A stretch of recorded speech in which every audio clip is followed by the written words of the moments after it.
हम तुम्हारे साथ हैं। इनामदार साहब आगे बढ़ो, हम तुम्हारे साथ हैं। अभी स्लोगन ऐसी होनी चाहिए थी, हम तुम्हारे साथ हैं, इनामदार साहब आगे बढ़ो। बराबर है। मंच पे बैठे हुए सभी जिम्मेदार लीडरान, मुझे लगता है कि जितनी भी जमातें बारामती में हैं उस सारी के सारी जमातों को जो प्रेजेंट करने वाले लीडर हैं यहाँ पर मौजूद हैं। सभी लीडरान भाई और बहनों, पूरे भारत में बारामती का बहुत फेमस है, क्योंकि उनको किसी भी शख्स को तपासने का हुनर है। और ऐसे हालात में मैं बैंक के सिलसिले से अगर आपके सामने कुछ बातें रख रहा हूं, तो पहली बात तो ये है कि उन्होंने ये प्रचार किया है स्मॉल फाइनेंस बैंक, ये प्राइवेट बैंक है और ये कोऑपरेटिव बैंक से निकालकर प्राइवेट करना चाहते हैं। ये हकीकत वो नहीं है। हकीकत सिंपल है। अगर आप हमारे शेयर होल्डर हैं तो आपको जो ये मिलते हैं, रिटर्न्स मिलते हैं, जिसको डिविडेंड कहते हैं, वो बहुत कम मिलते हैं। ये जब कंपनी में तब्दील हो जाएगा तो शेयर में कितने पैसे मिलते हैं शेयर मार्केट में, और बैंक के डिविडेंड में कितने पैसे मिलते हैं आप जानते हैं। आपकी मेंबरशिप जैसे कि वैसी रहने वाली है। इन्वेस्टमेंट जितना हो रहा है उसमें जो फायदा होगा वो फायदे में आपका जो शेयर है वो आपको उतना बढ़कर मिलने वाला है। तीसरी चीज, बैंक के ब्रांच अगर खोलना है तो अभी हमको गवर्नमेंट की, रिजर्व बैंक की परमिशन लेनी पड़ती है। स्मॉल फाइनेंस बैंक आने के बाद में गवर्नमेंट के परमिशन के बगैर हम ब्रांच खोल सकते हैं। साथ साथ में फॉरेन से जो फंड आते हैं वो फॉरेन के फंड भी हम फिक्स डिपॉजिट बोल के ले सकते हैं। ये स्मॉल फाइनेंस बैंक की तरीके से हम बड़े पैमाने पे फिक्स डिपॉजिट भी ला सकते हैं। इसमें कोई भी ऐसी बात नहीं है कि आपके राइट्स उसमें कम होने वाले हैं।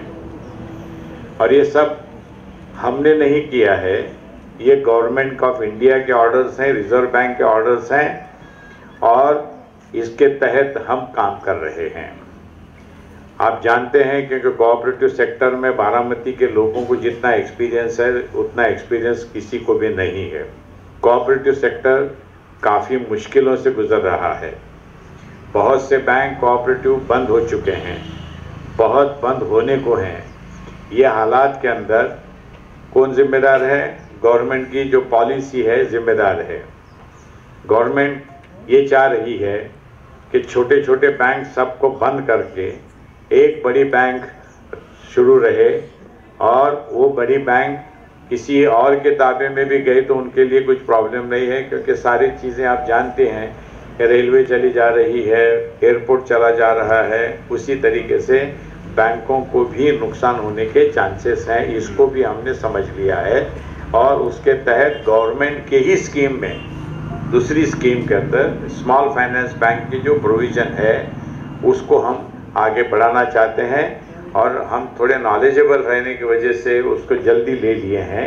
और उनको अगर नहीं समझता है तो उन्होंने आके बोर्ड में पूछना चाहिए था। आपको मालूम है कि ये डायरेक्टर हैं हमारे बैंक में, ऐसा भी नहीं कि वो जनरल बॉडी के मेंबर हैं। हर महीने में मीटिंग होती है, बोर्ड की हर महीने में मीटिंग होती है। 7 साल के अंदर 3 साल आए ही नहीं मीटिंग को। इतना उनको फिक्र है बारामती के लोगों की और बैंक की कि पूछो मत। और जब ये हमने डिसीजन लिया, आप प्रेजेंट थे उसके अंदर, आपने यस बोला या नहीं बोला, आपने जनरल बॉडी की मीटिंग के अंदर भी आकर बातचीत की, और उसके पहले आप कोर्ट में गए हैं। कोऑपरेटिव कोर्ट में जनरल बॉडी की मीटिंग को स्टे मांगा था उन्होंने, यही कारण दे के क्या स्मॉल फाइनेंस बैंक का ये जो आइटम है उसको स्टे मिलना चाहिए। वहाँ पे आपने रात और दिन आर्ग्यूमेंट किया और कोर्ट ने आपको स्टे नहीं दिया।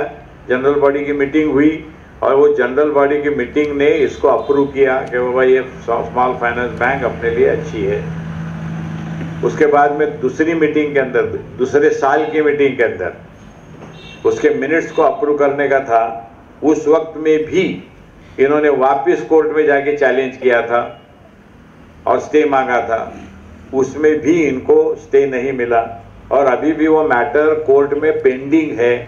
ऐसे हालात में रास्ते के ऊपर आकर ये बात करना कि जहाँ पे कोर्ट ने भी आपकी बात सुनी और सुनने के बाद में भी आपने जो स्टे मांगा था इस सब्जेक्ट के ऊपर, वो उनको नहीं मिला हुआ है। कहने का मतलब क्या है, इन्होंने सच पूछे तो जब इलेक्शन लड़ रहे हैं, इनका पहला फर्ज क्या है, इन्होंने क्या क्या किया बताना चाहिए और कैसा बेहतरीन हुआ। फिर लोकशाही के अंदर थोड़ी बातें इधर उधर की करना, थोड़ा अपोजिशन को थोड़ा क्रिटिसाइज करना, ये कोई खराब बात नहीं है। लेकिन पहली बात क्या होनी चाहिए, पहली बात यह होनी चाहिए कि आपने क्या क्या बेहतरीन किया है, इसके वजह से आपको लोगों ने चुन के देना। ये सब्जेक्ट के ऊपर बात ही नहीं करते, ये सब्जेक्ट के ऊपर बात करना चाहिए। आपको मालूम है कि हमारे पास अभी भी 16 डायरेक्टर हैं, एक भी डायरेक्टर, हमारे अपोनेंट भी हैं उसके अंदर, हमको विरोध करने वाले हैं, वो भी पैनल में लड़ रहे हैं, लेकिन उन्होंने सिटिंग अलाउंस नहीं मांगा। 7 साल मीटिंग में हम बैठते हैं, 15 लोगों ने सिटिंग अलाउंस नहीं मांगा और इन्होंने एप्लीकेशन दे के सिटिंग अलाउंस मांगा है और ले रहे हैं। हमारे पास चाय पीते नहीं, हम ट्रैवलिंग अलाउंस नहीं लेते, सिटिंग अलाउंस नहीं लेते, सब कुछ करते हैं और ये अकेले फर्द हैं कि जो सिटिंग अलाउंस भी लेते हैं। और कुछ भी सब्जेक्ट आया तो डिस्कशन करके उसके ऊपर बात करनी चाहिए। मादा विरोध है। इवन जनरल बॉडी की मीटिंग में आप में से जो लोग जनरल बॉडी अटेंड करते रहेंगे, वो सीधा आने के साथ में इधर उधर के बाद कुछ एजेंडा नहीं देखने का, कौन सा आइटम पे चल रहा है, आवाज पुकार शुरू करने का, ये इनका तरीक़ेकार रहा है। मुझे ऐसा लगता है कि इन्होंने बहुत बड़ा नाइंसाफी खुद पे कर ली है।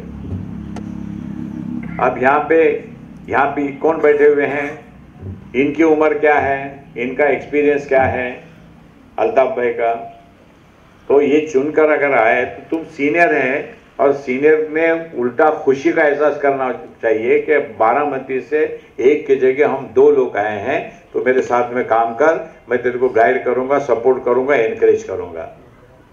उनको तकलीफ होने जैसा कुछ भी नहीं था, क्योंकि इनका एक्सपीरियंस और उनका एक्सपीरियंस में जमीन आसमान का फर्क था।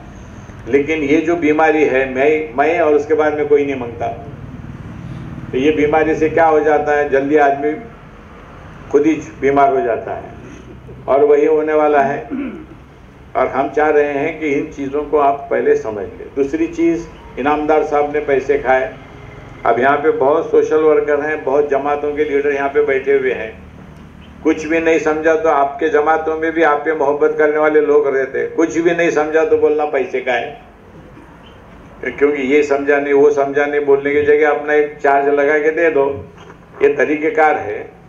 बैंक के अंदर जितने भी ट्रांजैक्शंस हुए हैं ये बैंक के फायदे के लिए किए गए हैं और उसके वजह से एनपीए में जो ज़्यादा बढ़ोत हो रही थी वो बढ़ोत को कम करने के लिए भी कुछ एडजस्टमेंट हमने किए हुए हैं और उसके वजह से एनपीए की प्रोविजन हमको कम करनी पड़ी और प्रॉफिट अगले साल से बढ़ने लग गया है। ये प्लानिंग का मामला था और इसको इन्होंने पैसे खाए इस तरीके की बातें करते घूम रहे हैं। पैसे खाए तो पुलिस कंप्लेंट करना चाहिए तुमने, अगर पैसे खाए तो कोर्ट कचहरी करना चाहिए, पैसे खाए तो रिजर्व बैंक वाले के मेरे रिश्तेदार हैं। बैंक के 3 ऑडिट होते हैं, एक हमारा इंटरनल ऑडिट होता है, उसका रिपोर्ट जब कोऑपरेटिव डिपार्टमेंट में जाता है, कोऑपरेटिव डिपार्टमेंट का ऑडिटर आके ऑडिट करता है और ये दोनों चीजों के बाद में वो रिजर्व बैंक के अंदर जाके ऑडिट होता है। उसके बाद रिजर्व बैंक का हर साल में इंस्पेक्शन होता है, एक एक नया पैसे का पूरा हिसाब किताब किया जाता है और आपने इतना बड़ा काम किया है कि रिजर्व बैंक के लोग जब इंस्पेक्शन में आते थे तो ये पहले जाके उनको मिलते थे, ये देखो ये देखो ये देखो, क्योंकि बैंक को बहुत मोहब्बत करने वाले हैं ना, इसके वजह से ये बैंक में क्या क्या खामियां है ये पहले ये देखो बोलते थे। और इतनी मोहब्बत करने वाले लोग आज वापस बैंक के पास आ रहे हैं, आप लोगों के पास आ रहे हैं और मांग रहे हैं कि हमको वापस चुन के दो।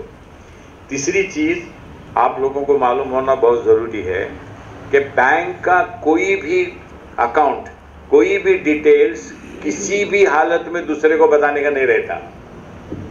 अब यहाँ पे आप सब सीनियर लोग हैं, लेडीज भी बैठे हुए हैं।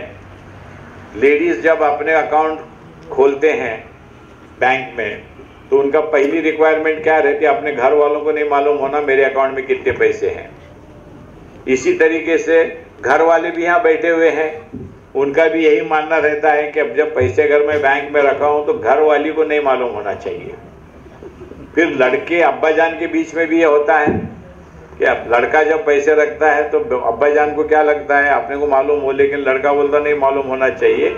इसी को कानून के तहत बैन किया गया है। आपके अकाउंट में से कोई भी चीज की मालूमात बैंक ने किसी भी हालत में, गवर्नमेंट भी मांगती है तो नहीं देने का है, क्योंकि गवर्नमेंट के अपने ऑर्डर्स हैं ये सब कॉन्फिडेंशियल रखने का है। अगर ये सब कॉन्फिडेंशियल रखने का है तो तुम क्या कर रहे हैं? जागो सभासद जागो, बैंक को सुलाने का काम कर रहे हैं। एक लफ्ज भी नहीं बताना चाहिए था इन्होंने, और मैंने एक दिन जवाब दिया है कि अभी तक क्यों नहीं दिया? बैंक बंद हो जाएगी। आप यहाँ पे बैठे हैं, बैंक के अंदर आपके पैसे रखे हुए हैं, हम दोनों अगर झगड़ने लग जाएंगे तो आप क्या बोलेंगे? दोनों के ऊपर इतनी मोहब्बत है हमारी कि हमारे पैसे पहले विड्रॉ करेंगे, बाद में मोहब्बत जताते रहेंगे, बैंक बंद हो जाएगी। तो हमने कभी भी उसका रिप्लाई नहीं दिया है, लेकिन इनके चिल्लाने से, इनके पुकारने से एक नया पैसा भी विड्रॉ नहीं हुआ है, यह हमारे ऊपर भरोसा है। इनामदार साहब के और मेरे साथीदार जो डायरेक्टर है उनके ऊपर यह भरोसा है कि ये कुछ भी बोले, इनामदार साहब जब तक हैं अपने बैंक को कुछ भी नहीं होने वाला, क्योंकि उसके पीछे बहुत तपश्चर्या है, बहुत हमने सैक्रिफाइस किया हुआ है। मैंने 5 पैसे का लोन अभी तक नहीं लिया बैंक से, पूरी जिंदगी भर मैंने किसी बैंक से भी लोन नहीं लिया है। और जहां पे हमारे पास 300 बच्चे थे, 400 बच्चे थे कैंपस के अंदर, वहां पे 25 से 27 हजार बच्चा आज पढ़ रहा है। जिस बैंक के, जिस सोसाइटी के अकाउंट के अंदर मैंने जब चार्ज लिया तो 7,000 रुपए का बैंक बैलेंस था, आज 1.5 लाख यानी 150 करोड़ का बैंक बैलेंस है। इससे और क्या मनता है? और 350 करोड़ का काम कैंपस में हुआ है। और आप आकर वहां पर अगर देखेंगे 27 अलग अलग हजार बच्चे जो हैं, उसमें 11 प्रोफेशनल कॉलेजेस हैं। यहाँ पे बताइए किसके पास 11 प्रोफेशनल कॉलेज कैंपस में है? डेंटल कॉलेज है, फार्मेसी कॉलेज है, आर्किटेक्ट कॉलेज है, बीए बीकॉम बीएससी का कॉलेज जो हमारा सीनियर कॉलेज है वो यूनिवर्सिटी बन गया है हमारे पास। लॉ कॉलेज है, एमबीए का कॉलेज है, होटल मैनेजमेंट का कॉलेज है, यूनानी मेडिकल कॉलेज है, और इतनी चीजें। एक कैंपस के अंदर 3 जूनियर कॉलेजेस हैं, क्योंकि हमने अलग अलग, जो उर्दू मीडियम से पढ़े उनके लिए अलग खोला, मराठी हिंदी मीडियम से के उनका अलग खोला, जो इंग्लिश मीडियम से के उनके लिए अलग खोला हुआ है। क्यों?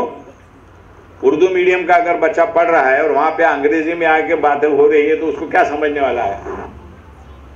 तो ये प्लानिंग के तहत हम कर रहे हैं। और आपको मैं बता दूं तो आपको खुशी होगी कि हमारे पास झुग्गी झोपड़ी के बच्चे ड्रोन बना रहे हैं। 10 साल की उम्र के बच्चे ड्रोन बना रहे हैं और बना के आपको उड़ा के बता रहे हैं। मोबाइल बना रहे हैं 5 साल के बच्चे, 1-2 नहीं, सैकड़ों से बच्चे हैं। और अगर अंग्रेजी, मैं झोपड़पट्टी के बच्चों को जो बोलना सिखा रहा हूं, 27 उर्दू मीडियम के स्कूल और 10 मराठी मीडियम के स्कूल के अंदर मैं उनको अंग्रेजी बोलना सिखा रहा हूं, और वो अंग्रेजी पहली स्टैंडर्ड के अंदर जो बोल रहे हैं, मैं अंग्रेजी मेरे इस वक्त में भी नहीं बोल सकता, ऐसी वो जबान बोल रहे हैं। और क्योंकि आने वाले दिनों में ब्लैक बोर्ड चौक से पढ़ा के तो हम दुनिया जीत नहीं सकते।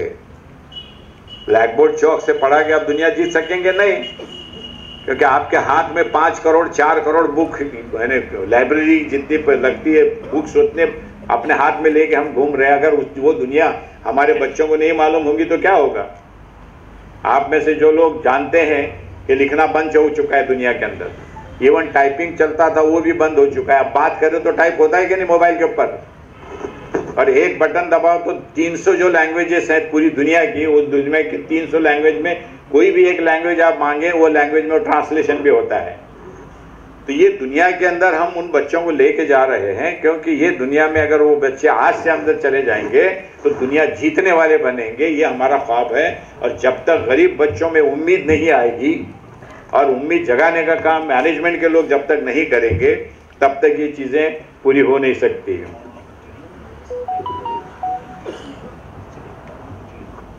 अभी आप देख रहे हैं कि मैंने उलेमा लोगों से मीटिंग की।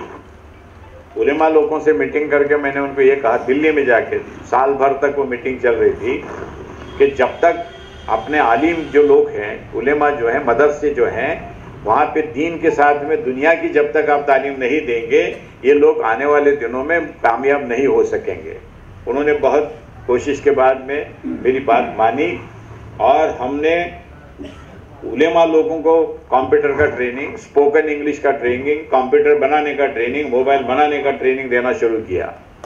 और उसका नतीजा ये हुआ है, आप अगर टीवी पे न्यूज़ आती है तो आप देख सकते हैं, मौलाना लोग अंग्रेजी बोलने लग गए, कंप्यूटर बनाने लग गए। कंप्यूटर रिपेयर तो छोड़ दो, कंप्यूटर बना रहे हैं, अंग्रेजी बोल रहे हैं और साथ साथ में मोबाइल भी बना के दे रहे हैं। फिर मैंने उनको ये कहा कि आप जानते हैं कि आप दीन से तालीम रखने वाले लोग हैं, तो क्या हुजूर सल्लल्लाहु अलैहि वसल्लम वर्जिश करते थे क्या? नहीं। मैं बोले वर्जिश करते थे। मैं बोले चलो फुटबॉल खेलेंगे अपन। मौलाना लोग फुटबॉल खेल रहे, क्रिकेट खेल रहे, ये सब हमने इसलिए करवाया कि दुनिया के अंदर जो चेंज आ रहा है उसकी मालूमात अगर हमारे उलेमा लोगों को होगी तो वो दीन की भी बात करेंगे और दुनिया जीतने की भी बात उसके साथ करेंगे। और ये सारा प्लानिंग करके अभी तक 450 आलिम लोगों को यूपी से, बिहार से, राजस्थान से, सब जगह से आके ट्रेनिंग, गुजरात से ट्रेनिंग ले रहे हैं। और क्या होने वाला है, उनके घरों के अंदर ये चीज़ें शुरू हो गई तो वो आसपास के गांव के, अगर समझो एक मदरसा किसी छोटे गांव के अंदर है तो हमारे पास अगर मौलाना लोगों को ये चीज़ आने लगी तो बच्चों, गरीब बच्चों के फॉर्म भर के भेजेंगे कि नहीं, स्कॉलरशिप के, रिजर्वेशन करना है तो रिजर्वेशन करके देंगे कि नहीं, अगर कोई दुनिया की कोई चीज़ उनको डिटेल में मांगता है किसी को भी तो वो निकाल के देंगे कि नहीं। और जिस दिन मौलाना ये करने लगेंगे, मौलाना उधर से आ रहे बोले तो लोग बाजू में सरक जाएंगे।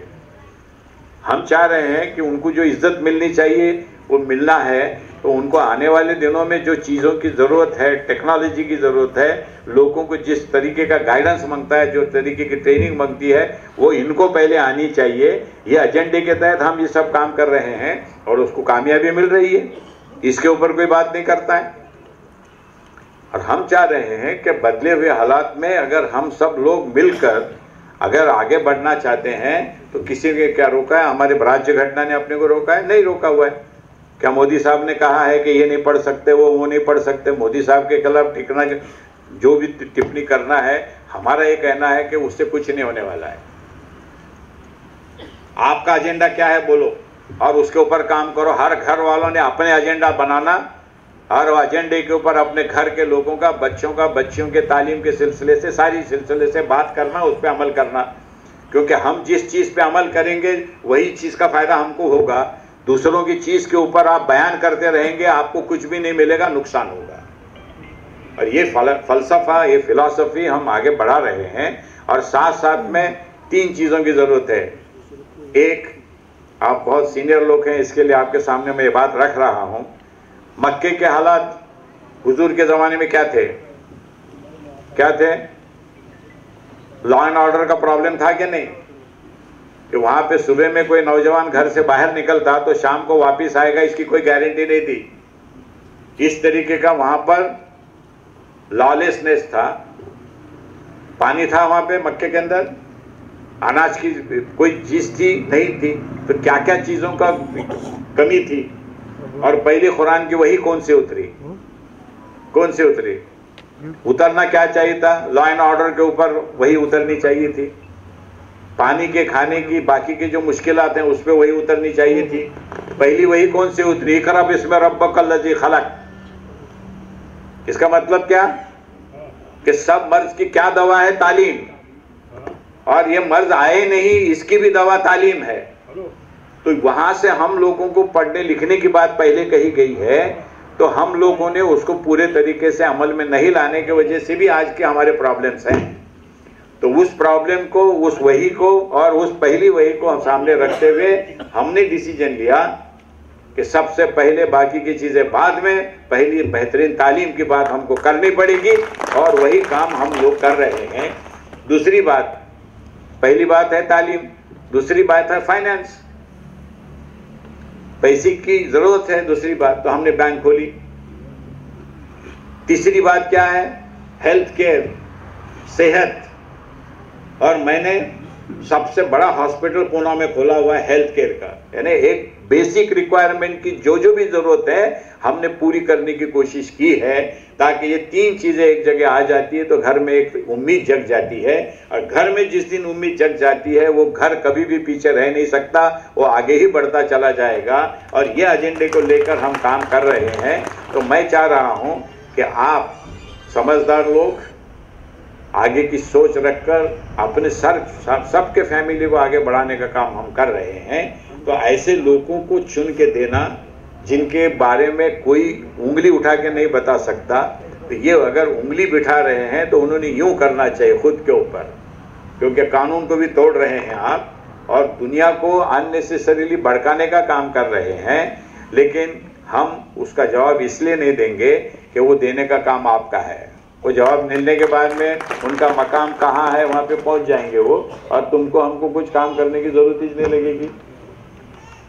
मैं चाह रहा हूं कि जो 19 तारीख के दिन इलेक्शन है, आप अपने तरीके से खुद के वोट, अपने जो कुछ भी घर वाले के वोट, पड़ोसियों के वोट और जिनको आप पहचानते हैं, जिनके ऊपर आपका कंट्रोल है, उनके वोट एक अच्छे काम के लिए, एक सच्चे काम के लिए और एक आने वाले दिनों के अंदर चेंज आने के काम के लिए अगर हम लोगों ने, आप सब लोगों ने हमको चुन के दिया, तो मैं लिख के देता हूं, ये मेरे साथीदार जो भी इलेक्शन लड़ रहे हैं, हर एक अपने अपने फील्ड में माहिर लोग हैं और हर फील्ड के माहिर लोग जब एक जगह आते हैं तो पूरे मिल के रिजल्ट आते हैं। तो ये रिजल्ट हम लाख पे आपको देना चाहते हैं। स्मॉल फाइनेंस बैंक से आपके जो कुछ भी ये थे गलत फहमियाँ, वो आपको मैंने दूर की हुई है। आपकी ही बैंक रहेगी, ऐसा नहीं है ईनामदार साहब की बैंक होगी। आज हम 19 डायरेक्टर या 17 डायरेक्टर है बोले तो बैंक हमारी है क्या? अगर कोई कंपनी है तो कंपनी के अंदर अगर हम डायरेक्टर हैं तो क्या कंपनी हमारी होती है क्या? कंपनी शेयर होल्डर की होती है। और शेयर होल्डर का अगर बैंक आज है तो कल कंपनी में है तो भी आप शेयर होल्डर है, बैंक आपका है। और हो सकता है इनको कुछ कंपनी है, पार्टनरशिप है, ये इसकी मालूमात नहीं रहने की वजह से भी शायद ये ऐसी बात कर रहे हैं। अल्लाह से दुआ है कि इनको वैसी मालूमात भी दे, घर में कुछ दिन बैठ के उसका स्टडी करें। मैं चाह रहा हूँ कि हम आप जो 15 नंबर विषय पे स्मॉल फाइनेंस करने वाले, यस, तो उसमें आप जो शेयर होल्डर को आप संबोधित कर रहे हैं, यस, तो फ्यूचर में ये बैंक शेयर होल्डरों की रहेगी क्या? 100%, उनके अधिकार रहेंगे? 100%, बहुत बड़ा सवाल ऑपोजिशन 100% रहेगी, 100% रहेगी। मौलिक अधिकार जो है बैंक को जो वोट करने का, 100%। शुक्रिया। उसमें क्या है? ये क्या कोई भी कंपनी की बात करो आप, यही उन्होंने ऑपोजिशन में वो नहीं, उनको नहीं मालूम। तो आप ये जो लोगों का, अभी आप धीरू भाई अंबानी किसी कंपनी के चेयरमैन है, जनरल बॉडी की मीटिंग लेते क्या? नहीं लेते, पर मगर ये जो वोटर को आप संबोधित कर रहे हो, नहीं, अभी मैं वही समझो, आपने सवाल बराबर किया है, लेकिन आप इसमें से नॉलेजेबल लोग हैं, व्यापारी लोग हैं, ऐसा भी नहीं है कि ऐसे ऑपोजिशन ये प्रचार कर रहा है कि नहीं है, नहीं है। अरे गए थे कोर्ट में, ये जो लोग आप बात कर रहे हैं, इकबाल गुड़ाखो वाला, ये खुद गए थे। हमारे हक और अधिकार बैंक के साथ में रहेंगे, 100% रहेंगे। जी शुक्रिया। नहीं, इतना आसान मामला थोड़ी है। और ऐसा गवर्नमेंट ऐसे रूल बनाएंगे क्या? कोऑपरेटिव बैंक को बंद करो और इनामदार साहब तुम बैंक करके लेके जाओ, गवर्नमेंट रूल बनाएगी क्या? आपके काम के बारे में कोई दो राय वो नहीं, गवर्नमेंट के रूल्स भी है ना, ये मैंने डिसीजन नहीं लिया, गवर्नमेंट के रूल्स के तहत ये डिसीजन हो रहा है। और आप लोगों को उसमें उन्होंने सारी जगह उसको जाके तपासने का काम किया है। और मैंने ये जो प्रोग्रेस बैंक का हमारे आजम कैंपस के एजुकेशन इंस्टीट्यूशन का हुआ है, ये सिर्फ अपने लोगों ने 150 केसेस हाई कोर्ट में, सुप्रीम कोर्ट में लगाने के बाद में मैं लड़के यहां पर पहुंचा हूं, क्योंकि अपने को कोर्ट कचहरी वगैरह पे जाने के सिवाय सबसे ज्यादा किसी भी कम्युनिटी के मामला हो, मराठा कम्युनिटी को सबसे ज्यादा सताने वाले कौन रहते हैं? मराठा समाज के लोग रहते। बमनों को सबसे ज्यादा सताने वाले कौन रहते हैं? ब्राह्मण समाज के लोग रहते। इसके लिए आप सब लोगों को भी एक एडवाइस है, अगर सोशल वर्क में रहना है तो घर में पहले बता देना, घर में सब घर वालों को पहले बता देना कि अगर सोशल वर्क हम करते हैं, जा रहे हैं, तो आप कभी भी ये ख्वाब नहीं देखना कि आपको फूल आने वाले हैं।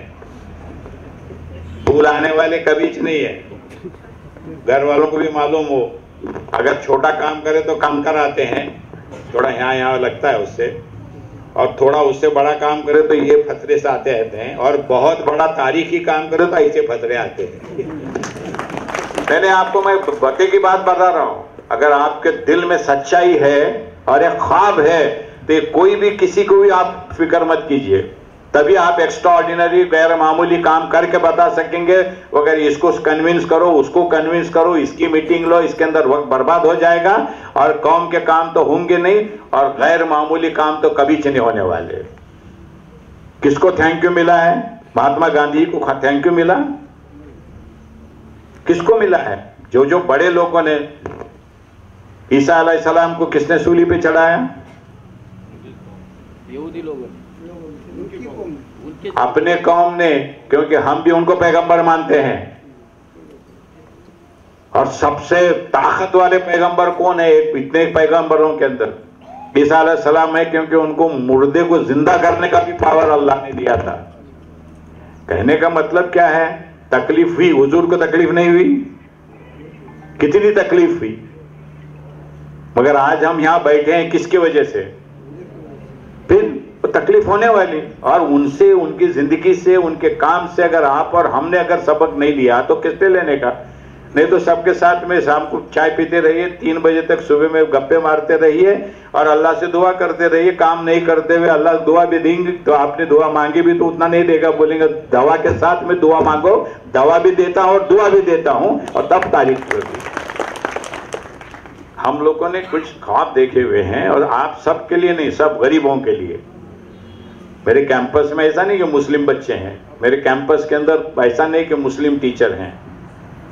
32 इंस्टीट्यूशन में से 27 इंस्टीट्यूशन के प्रिंसिपल मुस्लिम नहीं है। इसको बोलते सेक्युलरिज्म। और जिसके वजह से बच्चों की पढ़ाई क्यों हो रही है अच्छी? क्योंकि टीचरों को अपॉइंटमेंट करना ये आज एजुकेशन इंस्टीट्यूशन के मैनेजमेंट का काम लगता है, और मेरा काम ये रखा हूं मैंने कि बच्चों को अच्छा पढ़ाना तालीम की इंस्टीट्यूशन का काम है।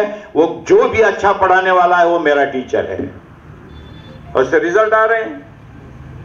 1000 लड़कियां कैंपस में हमारे पास हॉस्टल में रहती हैं, जो यूनिवर्सिटी पूना के अंदर नहीं है। अच्छा काम हो रहा है हर जगह, बैंक में भी बेहतरीन काम हो रहा है। सब जगह हम अच्छे तरीके से काम करने के लिए आगे बढ़ रहे हैं, और उसके वजह से अल्लाह ने मुझे क्या काम किया है? अल्लाह ने मुझे कहा तो एक कदम मेरे तरफ आगे बढ़ा, मैं तेरे तरफ। सब लोग मानते हैं ना, चलो अल्लाह के साथ बिजनेस करेंगे, अच्छा काम करो, उनके उसके तरफ एक कदम आगे बढ़ाओ, वो 10 कदम आगे बढ़ाएंगा, उसका मैं एग्जाम्पल हूं।